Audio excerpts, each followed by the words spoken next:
holding on to what I know, to everything I've learned. What is real and fabricated? What is wrong? What is my problem? How can I get out of this world that I created? नमस्कार, स्वागत है आपका सिद्धार्थ का show में।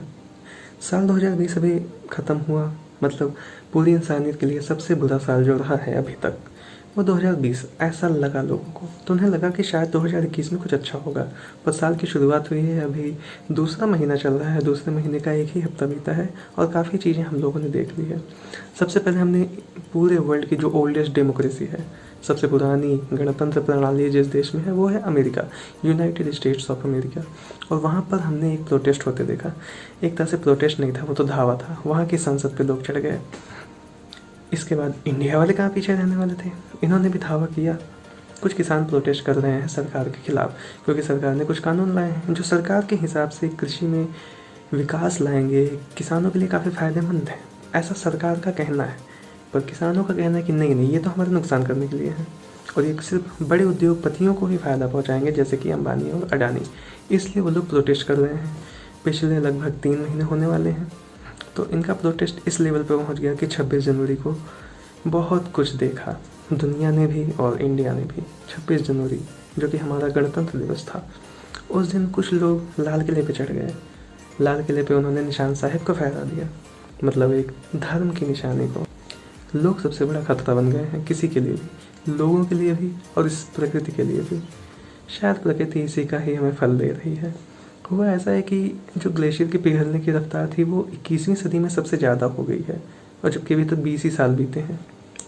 हुआ ये कि उत्तराखंड में एक Rishiganga hydro electric power project dam ये टूटा। अब ये क्यों टूटा? जो नंदा पर्वत है, नंदा देवी पर्वत, वहाँ से ऐसी, मतलब एलिजिडली ऐसा कहा जा रहा है कि वहाँ पे जो ग्लेशियर है उसमें अवलांच हुआ, मतलब वो टूटा। और ऐसा माना जा रहा है कि शायद बर्फ़ के काफ़ी बड़े बड़े टुकड़े वो गिरे नदी में, धौलीगंगा रिवर। अब आपको पता है, अगर आप कभी उत्तराखंड या हिमाचल गए हो तो आपको पता होगा कि चढ़ाई का रास्ता है, मतलब ऊंचाई बढ़ती ही जाती है ऊपर की ओर, पर्वत पे जा रहे हैं ना। तो ये डैम जो है वो बहुत ही ऊपर था। डैम टूटा, पानी बहा और यहाँ पे घाटी में इतना पानी बहा, और वो भी इस रफ्तार से बहा कि एक और एरिया था नीचे, तपोवन, वहाँ पे भी एक इलेक्ट्रिक पावर प्रोजेक्ट पे काम चल रहा था। तो 2 प्रोजेक्ट जो कि बिजली उत्पादन में योगदान दे सकते थे वो पूरी तरह से नष्ट हो गए। और तो और वहाँ पे जो वर्कर्स काम कर रहे थे, 150 वर्कर्स थे, उनका अता पता नहीं था अभी तक। हालांकि अभी तक जो मिला है, बहुत ही दुखी करने वाली चीज़ है कि अभी तक 31 बॉडीज़, डेड बॉडीज़ फाउंड हुई हैं, और अभी भी 200 से ज़्यादा लोगों के लापता होने की खबर है। अब वो 2 दिन से लापता हैं, क्योंकि ये जो भी हुआ ये संडे को हुआ था, आज वेंसडे है। और मुझे नहीं लगता अब क्या ही बोलूँ मैं इस पर। बहुत ही बुरी खबर है देश के लिए। यहाँ तक कि इकोनॉमिकली भी देखा जाए तो भी बहुत ही बुरी खबर है, क्योंकि 2 बड़े पावर प्रोजेक्ट थे जो वो नष्ट हो गए हैं। इन्हें रिवाइव करने में बहुत टाइम लग सकता है। एक तरह से ठप हो गया वहाँ पे काम। और दूसरी चीज़, लोग यहाँ पे ये भी कहेंगे कि ऐसी जगह पे, ऐसे रिमोट लोकेशन पे ऐसे पावर प्रोजेक्ट बनाने की कोई ज़रूरत नहीं थी, क्योंकि प्रकृति से छेड़छाड़ ही हुई ना। क्योंकि छेड़छाड़ करोगे तो उसका फल तो मिलेगा। आगे चलते हैं। लास्ट वीक की जो सबसे बड़ी खबर थी वो ये थी कि अब जो फार्मर प्रोटेस्ट है ना, अभी उसमें विदेशी लोग भी शामिल हो चुके हैं। मतलब वाह, ये फार्मर प्रोटेस्ट है। एक इंडियन कानून के खिलाफ इंडिया के फार्मर्स प्रोटेस्ट कर रहे हैं, पर उनका साथ बाहर के लोग भी दे रहे हैं। तो एक बहुत ही अच्छी चीज़ है, मतलब they stand in solidarity with Indian farmers. हुआ यह कि बहुत ही बड़ी इन्वायरमेंट एक्टिविस्ट ग्रेटा थनबर्ग, इन्होंने एक ट्वीट किया, we stand in solidarity with Indian farmers. उसके साथ ही इन्होंने एक आर्टिकल शेयर किया था CNN का, जो कि कोट कर रहा था कि बॉर्डर एरियाज़ में, दिल्ली के बॉर्डर एरियाज़ में इंटरनेट काट दिया गया था, मतलब बंद कर दिया गया था। इसी के साथ एक बहुत बड़ी पॉप सिंगर रिहाना ने भी ट्वीट किया था। उन्होंने भी सेम आर्टिकल शेयर किया था, पर उनका कमेंट सिर्फ ये था कि why we are not talking about this. मतलब उन्होंने सिर्फ अपने विचार व्यक्त किए थे, ऐसा कहा जा सकता है। तो उनका ट्वीट आया ही नहीं कि यहाँ के जो इंडियन सेलिब्रिटीज़ हैं, यहाँ के मिनिस्टर्स हैं, यहाँ तक कि यहाँ की जो फॉरेन मिनिस्ट्री है, उन्होंने स्टेटमेंट जारी किया कि ये हमारा इंटरनल मैटर है, इसमें आप दखल मत दो। तो वैसे ये पूरी तरह से सही नहीं कहा जा सकता, क्योंकि अगर कहीं गलत लगता है आपको तो आप अपनी राय तो दे सकते हैं। क्योंकि अमेरिका में जब प्रोटेस्ट हुए ब्लैक लाइव्स मैटर पे, तो यहाँ के लोग भी ट्वीट तो कर ही रहे थे ना, black lives matter, we stand with black. तो कोई भी गलत कहीं भी हो, आप उस पर आवाज़ तो उठा सकते हैं। और घर पे बैठ के कीबोर्ड पे उंगलियां चलाने में क्या ही जा रहा है आपका, सपोर्ट करिए। तो यहाँ तक तो बात ठीक थी कि लोग यहाँ के क्रिकेटर्स, यहाँ के सेलिब्रिटीज़ इंडिया के सपोर्ट में, मतलब इंडियन गवर्नमेंट के सपोर्ट में ट्वीट कर रहे थे। 2 महीने से प्रोटेस्ट चल रहे थे तो इन्होंने कोई ट्वीट नहीं किया, ना ही गवर्नमेंट के सपोर्ट में, ना ही किसानों के सपोर्ट में, ना ही बिल के समर्थन में। लेकिन जब एक विदेशी सिंगर, एक विदेशी सेलिब्रिटीज़, यहाँ तक कि विदेश के काफ़ी एमपीज़ कई जगह के, उन्होंने भी सपोर्ट दिखाया अपना इस प्रोटेस्ट में, तो ये सब भैया आ गए ट्वीट करने। ग्रेट। प्रधानमंत्री ने राज्यसभा में भाषण देते वक्त एक वर्ड कोट किया, आंदोलन जीव, यानी ऐसे प्रकार के जीव जो कहीं पे भी आंदोलन चल रहा हो वहाँ पहुँच जाते हैं। उनको खुद तो कुछ नहीं करना, न वो खुद से आंदोलन खड़ा कर सकते हैं, पर अगर कहीं चल रहा है ना तो वहाँ ज़रूर पहुँच जाते हैं। तो इस तरह के कुछ लोग होते हैं, तो वो लोग अपनी एक स्ट्रेटजी तैयार करते हैं कि हमें कैसे क्या क्या करना है। तो ग्रेटा थनबर्ग ने एक ट्वीट किया विद ए टूल किट कि फार्मर प्रोटेस्ट में आप कैसे सपोर्ट कर सकते हो, आप क्या हैशटैग यूज़ करोगे, आप क्या क्या ट्वीट कर सकते हो, आप क्या क्या मतलब वीडियो बना सकते हो, कॉन्फ्रेंसिंग कर सकते हो, अपने लोकल एमपीज़ को बोल सकते हो सपोर्ट के लिए, सरकार से पूछ सकते हो। यहाँ तक कि उन्होंने एक ट्वीट जो पहले डिलीट कर दी, उसमें ऐसे हैशटैग से लाइक की आस्क इंडिया वाई, इस टाइप के हैशटैग थे वहाँ पे। तो ट्विटर पे ये सब चलता रहता है, इस पे ज़्यादा ध्यान देने की कोई खास ज़रूरत नहीं है। और तो और इंडिया में ट्विटर का एक देसी वर्जन भी है हमारे पास, KOO कू, जिसका ऐप है, आप यूज़ कर सकते हो। भारत के काफ़ी जो गवर्नमेंट ऑफिशियल्स हैं, मिनिस्टर्स हैं, उनके अकाउंट्स वहाँ पे बने हुए हैं, यहाँ तक कि वेरीफाइड अकाउंट्स भी हैं। तो आप अगर चाहते हो अपनी भाषा में ट्वीट करो, अपना स्वदेशी ट्वीट करना चाहते हो, मतलब स्वदेशी ऐप, तो आप को यूज़ कर सकते हो इंस्टेड ऑफ ट्विटर। और तो और ऑक्सफोर्ड डिक्शनरी ने जो एक वर्ड चूज़ किया ना, हिंदी वर्ड ऑफ द 2020, वो था आत्मनिर्भर, क्योंकि मोदी जी के भाषण में आया था ना, आत्मनिर्भर बने, आपदा को अवसर में बदलें, आत्मनिर्भर बने। तो ये वर्ड चूज़ किया ऑक्सफोर्ड डिक्शनरी ने, हिंदी वर्ड ऑफ द 2020।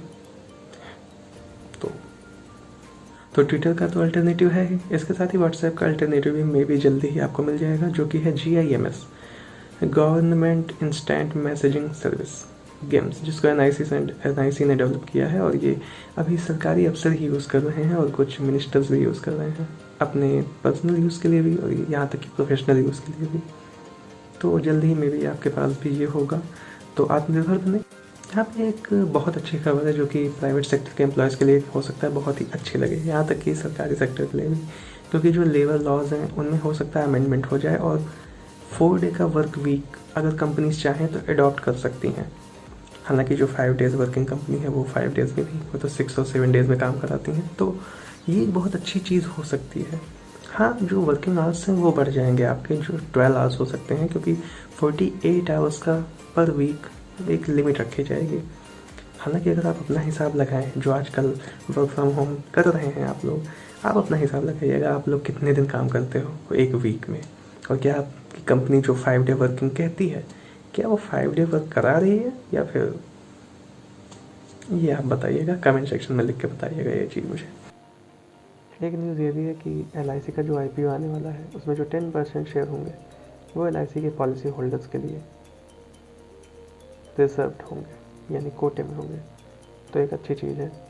बाकी जो मेजॉरिटी ऑफ द शेयर्स होंगे वो सरकार अपने पास रखेगी, ताकि मैनेजमेंट डिसीजन लेने के लिए उसे किसी पर निर्भर न रहना पड़े और वो खुद फैसले ले सके। स्पोर्ट्स की बात करें तो इंडिया पहला टेस्ट हार चुकी है इंग्लैंड से। इंग्लैंड अभी इंडिया का दौरा कर रही है और इंडिया अपनी सरजमी पे खेल रही है, फिर भी इंडिया हार गई। क्यों?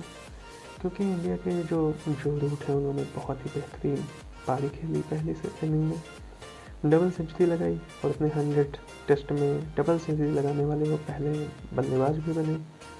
तो उन्होंने जो रूट ही थी ना इंग्लैंड की, वो काफ़ी मजबूत कर दी थी। जो रूट ने मजबूत करी इंग्लैंड की रूट, और इसके बाद पहली पारी में इतना बड़ा स्कोर खड़ा किया। इंडिया उसको चेस करने उतरी और पहली इनिंग में काफ़ी पीछे रह गई, ट्रेल बिहाइंड, और ये सबसे बुरी बात रही। हालांकि फॉलो ऑन नहीं मिला इन्हें, इसके बाद इंग्लैंड की दूसरी पारी जल्दी ही सिमट गई। यहाँ पे धन्यवाद हो रविचंद्रन अश्विन का कि उन्होंने 6 विकेट लिए और वो 5 विकेट्स हॉल लेने में टॉप 10 में इयान बाथम को पीछे कर चुके हैं, यानी 8 पोजीशन से उन्हें हटा चुके हैं। तो एक अच्छी चीज़ थी। बाकी इंडिया की जो सेकेंड इनिंग थी वो तो बहुत ही बेकार थी और इंडिया को लास्ट डे पे 300+ रन चेस करना था।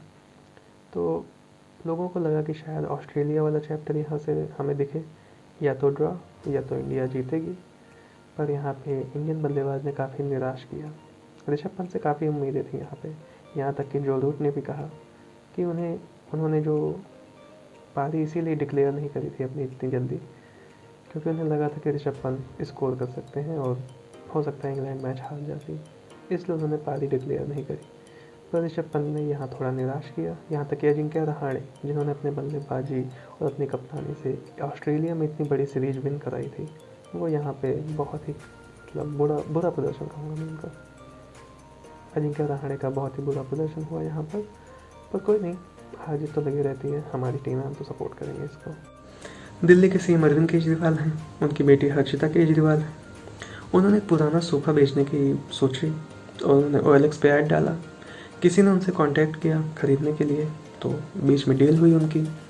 तो उस बंदे ने इनको कुछ रुपए भेजे, पूरे रुपए नहीं भेजे, जो भी इनकी डील हुई हो। और उसके बाद उसने एक QR कोड भेजा। QR कोड ऐसा कुछ होता है जिसे आप स्कैन कर सकते हो स्कैनर से, यहाँ तक कि अब तो कैमरे में भी स्कैन हो जाता है ये। तो QR कोड भेजा, बोला कि आप इसे स्कैन करिए, रिमेनिंग अमाउंट आपके अकाउंट में आ जाएगा। तो हर्षिता केजरीवाल ने इसको स्कैन किया। इसके बाद क्या हुआ कि उनके अकाउंट से 20,000 रुपये डेबिट हो गए, यानी कि कट गए। उन्हें अभी नहीं पता चला था कि उनका कट चुका है। इसके बाद उन्होंने उसे कॉल किया, कांटेक्ट किया कि मेरे अकाउंट से पैसे कट गए। तो उसने दोबारा इनको एक QR कोड भेजा कि बोला कि शायद मैंने गलती से गलत कोड भेज दिया था, आप इसे दोबारा सेम प्रोसीजर फॉलो करो। तो हर्षिता केजरीवाल ने दोबारा सेम प्रोसीजर फॉलो किया। इसके बाद उनके अकाउंट से 14,000 रुपये कट गए। उन्हें फाइनली रियलाइज़ हुआ कि उनका कट चुका है। इसके बाद उन्होंने एक कंप्लेन लॉन्च करी है और अभी पुलिस अपराधी की तलाश में लगी हुई है। तो कृपया सावधान रहें, सतर्क रहें। अगर कोई आपको एक थोड़ा सा अमाउंट भेज रहा है, कोई चीज़ खरीद रहा है, तो पूरा अमाउंट एक बार में भेज सकता था ना। और कृपया QR कोड स्कैनिंग में बहुत ही ध्यान रखने की ज़रूरत है। यहाँ तक कि कई बार ना फ़ोनपे पे लोग आपको पे करने के बजाय मनी रिक्वेस्ट करते हैं। आपको तो सेम प्रोसीजर करना होता है, बस आपको ध्यान रखना है कि आप पे कर रहे हो कि रिसीव कर रहे हो। वहाँ पे लिख के आता है, बस थोड़ा पढ़ने की ज़रूरत है, थोड़ा समय दीजिए, थोड़ा पढ़िए, क्योंकि लोग 2 सेकंड 3 सेकंड बचाते हैं। आपने गाइड भी देखा होगा, जल्दी करिए, जल्दबाजी नहीं। तो सावधानी से करिए पेमेंट। ऑनलाइन पेमेंट अच्छी चीज़ तो है, पर इसके साथ ही काफ़ी खतरा भी लेके आती है, क्योंकि अगर आप हार्ड कैश दे रहे हो और गलती से ज़्यादा दे देते हो या कम ले लेते हो, तो आप तुरंत उसे कन्फर्म कर सकते हो। पर ऑनलाइन अगर ठगी हो गई ना आपकी, तो आपका बहुत संपर्क होना चाहिए फिर पुलिस फोर्स में, अदरवाइज़ बहुत ही प्रॉब्लम आती है। यहाँ पर काफ़ी टाइम लग जाता है मनी रिसीव करने में, यहाँ तक कि कई बार तो ट्रेस नहीं हो पाता कि आपका मनी गया कहाँ। ये कोई बड़ी चीज़ नहीं है, ठगी तो बहुत ही आम चीज़ हो गई आजकल। यहाँ तक कि NDTV के एक बहुत ही रिनाउंड जर्नलिस्ट हैं, निधि राजदान, इन्होंने लास्ट ईयर ट्विटर पे ये बोला कि वो अपनी जॉब, जो कि 21 ईयर से वो जर्नलिज्म कर रही हैं, उसको छोड़ के वो जा रही हैं क्योंकि उन्हें हार्वर्ड यूनिवर्सिटी से एक ऑफ़र आया है प्रोफेसर का। वहाँ पे वो जर्नलिज्म की प्रोफेसर बनती, ऐसा उन्हें लगा। उनके पास अपॉर्चुनिटी थी, उनको ऐसे शायद एस्पिरेशंस भी रही हों, तो उन्होंने अपनी नौकरी छोड़ी। उसके बाद वहाँ पे ज्वाइन करने की जो भी फॉर्मेलिटीज़ थी वो स्टार्ट करी। तो अभी कुछ दिन पहले वो वापस आई और उन्होंने ये बोला कि वो एक बड़ी विक्टिम बन चुकी थी इस चीज़ में। अब उनके पैसे गए या नहीं गए ये तो वही बता सकती हैं, पर अगर ऐसे बड़े बड़े लोग, इतनी बड़ी जर्नलिस्ट NDTV की, वो ठगी का शिकार हो सकती हैं। हर्षिता केजरीवाल, CM केजरीवाल की बेटी, वो ठगी का शिकार हो सकती हैं। इससे बढ़िया तो गांव का अनपढ़ गंवार आदमी है, जिससे अगर कोई फ़ोन करके बोलता है ना कि भाई ये चीज़ ले लो, तो सीधा बोलता है कि नहीं मुझे ज़रूरत नहीं है भैया। लोग ऑनलाइन ख़रीदारी करने में, यहाँ तक कि फ्लिपकार्ट, अमेज़न से ख़रीदारी करने में भी डरते हैं, क्योंकि उन्हें लगता है कि फ्रॉड चीज़ आ गई तो मैं कहाँ जाऊँगा, वेबसाइट पे कैसे जाऊँगा मैं। उन्हें पास की दुकान पे ज़्यादा भरोसा है। क्यों? क्योंकि वो उसे जानते हैं, कुछ भी होगा वो उससे बात कर लेंगे, उससे मिल लेंगे। ऑनलाइन किसके पास जाएंगे, गूगल पे क्या है, तो है ऐसा लोगों में। और एक अच्छी चीज़ भी है, बुरी चीज़ भी है, क्योंकि किसी भी चीज़ के दो भाग होते हैं ना साइड, अच्छे और बुरे। आज के लिए इतना ही, फिर मिलूँगा आपसे कुछ नई खबरों के साथ। तब तक के लिए नमस्कार।